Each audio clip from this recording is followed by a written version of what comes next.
بسم الله الرحمن الرحيم، والصلاة والسلام على أشرف المرسلين سيدنا محمد صلى الله عليه وسلم. إن شاء الله اليوم سوف نقوم بتوزيع الطرود الغذائية جنوب قطاع غزة دير البلح الوسطى على الأسر النازحة. بارك الله فيكم وجزيتم عنا خيرا. هذه التبرعات من أسد الله كوباتي تحت إشراف سفيان طاهر متعلم جامعة إسلامية إمدادية فيصل أباد باكستان. شكرا لكم وبارك الله فيكم وجعله الله في ميزان حسناتكم.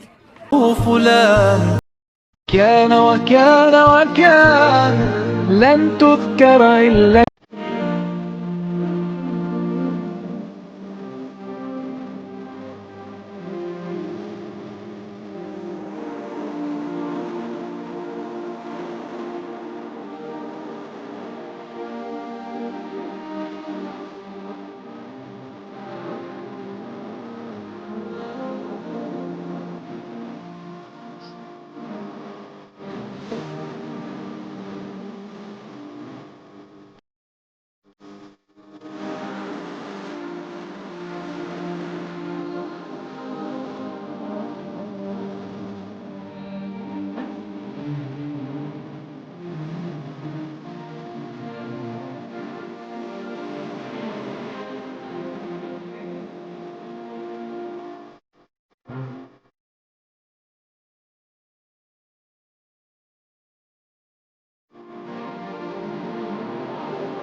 شكرا لكم وبارك الله فيكم، جزاك الله كل خير. شكرا لكم وبارك الله فيكم. شكرا لكم وبارك الله فيكم، جزاكم الله كل خير.